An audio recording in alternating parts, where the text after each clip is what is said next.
It went well. It was great. It was getting to see some of the guys like I haven't seen in a while. I mean, I did see a lot of the guys at the combine, but just a lot of the younger guys. I haven't been back to Athens in 2 months. We've all been busy working and training, so it was really a blessing to get back to Athens. What have you been working on during those 2 months? Yeah, a lot of the stuff was just getting ready for the combine, just because y'all know the combine was about a week and a half ago. That was before pro day, so we did a lot of strength work. For me specifically, my position, a lot of strength work, speed for our drills, the 40.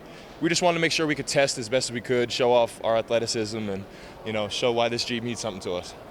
Yeah, definitely. How has Georgia prepared you for the next step? I mean, I think in all aspects, not just. I mean, I think the football part of it is evident in what we do day in and day out. But just as a man, as a responsible adult, as an individual, as somebody that can, again, just be responsible, hold themselves accountable, things like that. This place is one of the few places in the country that I really think focuses on molding young men to be great young men, great fathers, great husbands, just great people. And again, I think there's no other place in the country that really could have prepared me as well as Georgia. And I'm glad I made the decision 6 years ago that I did. But, I still have a lot more to get done. But, I'm grateful. I got to see Coach Smart earlier today. I haven't seen him in 2.5 months. So it was just great to get back around everybody. Is that the longest time you've gone without seeing Kirby Since I was 17 years old? Yes, I think it was. So. Again, that's something I don't think I thought about that until you just said that. So, things like that, you kind of take it for granted. You take what this place offers to you, the opportunities you have here, the resources that are here. You can take it for granted when you leave, but, it all means so much more when you come back and have those full circle moments. I got to see Gunnar Stockton again. That's my boy, but I haven't seen Gunnar, since almost that Notre Dame game. So it was great to get around him, see how he's doing.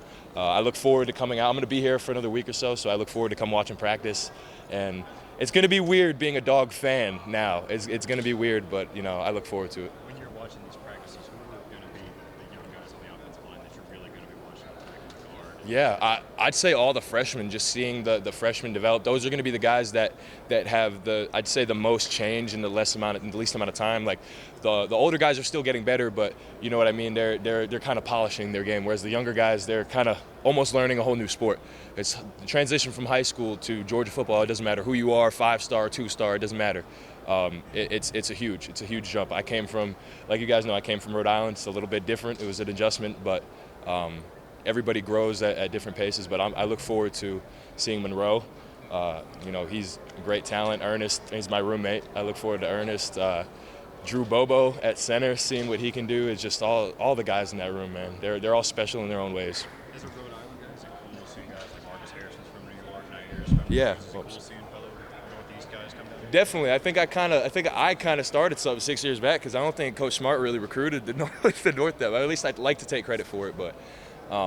It's awesome getting to see him, the recruits that are coming in expand. And I know we have a freshman from Germany, I believe now. Like I haven't got to meet him because I've been gone or anything, but Germany, we're going international now. We got Brett Thorson, we got Germany now. So, Coach Smart's going all across the globe to recruit guys now. And as long as you can play and you can uphold the standard here and you buy in, it doesn't matter where you're from. Little kid from a little state. You know what I mean? And I'm talking in front of you guys. I apologize, but it's crazy and it's a blessing. You said you're roommates with Ernest. You were? I am, yes. Yeah, my lease is almost up, but yeah. Yep. How do you think he did last year, and what kind of year can he have this year? I know maybe it wasn't the kind of year he won last year. Yeah, I still think Ernest Green had a solid year last year. I think he struggled through. I'm not going to say being hurt. He struggled through legitimate injury last year, and he showed me his toughness as well as the rest of his teammates' toughness. Y'all saw when I came out of the Notre Dame game, I was struggling with a little bit of a foot thing. He came in and he held his own there. So Ernest Green, he's always going to be that dependable, reliable guy that he's going to get the job done whether he's injured or not, which it just shows you right there the mental and physical toughness he has, and that's something that I think we need on this team, and everybody could use that. Talking last spring, watching Calhoun come in and he dropped a bunch of weight, looked Yeah. incredible in the spring, and then how did you see him grow over the season? Kind of been back for a while. Yeah, I think Daniel Calhoun does a lot of off the field work. I've seen him this offseason just. I don't know if y'all catch him on social media or not, just posting his workout videos. He does one-on-one training with O-line coaches that he, I'm sure, hires on his own and works with on his own. But he is a grinder. He works his tail off. He's strong as hell. Again, but coach is going to help develop him into an NFL caliber guy, just like he is everybody in that offensive line room. Not just in the OL, but on the team in general. Yeah. Some of the younger guys that you've seen some leadership qualities from. Yeah, I'll give you one good one. It's O-line. I'm sorry, but Malachi Tolliver, just coming in like the fight that he has, the passion he has for not just the sport of football, but for the G. He is proud as hell to wear that G on his chest, and it shows it every day. There's not a lot of freshman guys that are first in line to hop up, and lead a drill, or first to get up and break all of us down and tell somebody else when they're in the wrong. A lot of the freshman guys are kind of nervous to tell somebody they're doing something wrong or do something the right way, and Malachi has taken that leadership role and ran with it, and I'm excited to see the opportunities that he has in the future, because he's going to be, like I said, not just a hell of a player, but a hell of a teammate, a hell of a man, because of all these qualities. Yeah. When you see all you guys get looks in the pros, potential for where you all Yeah. drafted, do you look back on the O-line's performance last year and just kind of, is it frustrating, or is it as simple as there were just too many injuries at the wrong time, or what? We don't have any excuses for it. Obviously, we like to look in the future. That's the only thing we can control is our future. We can't control things that happen in the past.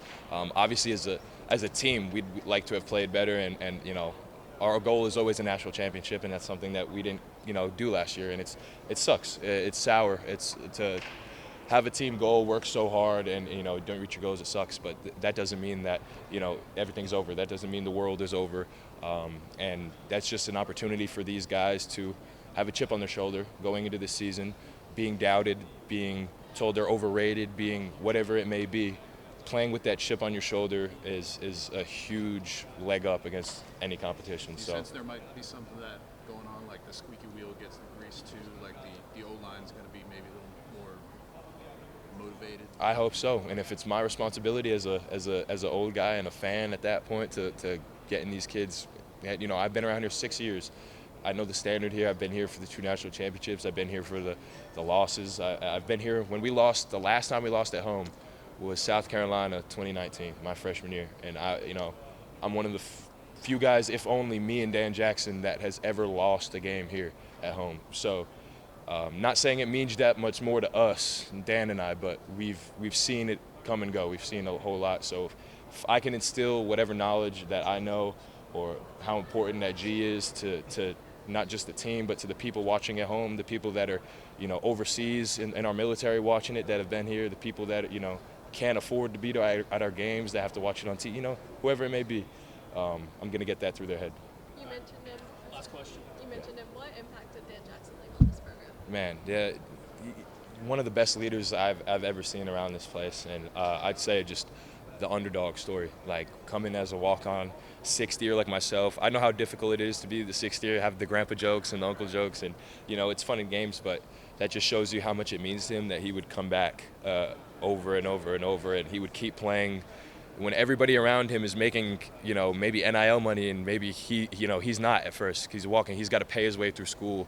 I just hope that people understand how much more it might mean to somebody like that, who's doing this for free. They're actually paying to do it. They're not doing it for free. Like, they're paying. Everybody else is getting paid, and they're paying. So Dan Jackson's just been one of my best friends, one of my best teammates I've ever had, and one of the best leaders I've ever seen come through this program. And, it was unfortunate he didn't get his combine invite, because I really think he deserved to be there, and I really wanted him to be there with us. But I think he showed the country, I think he showed all 32 teams what the hell he can do on the field today. And his film speaks for itself. Thank you. I appreciate you guys. Thank you.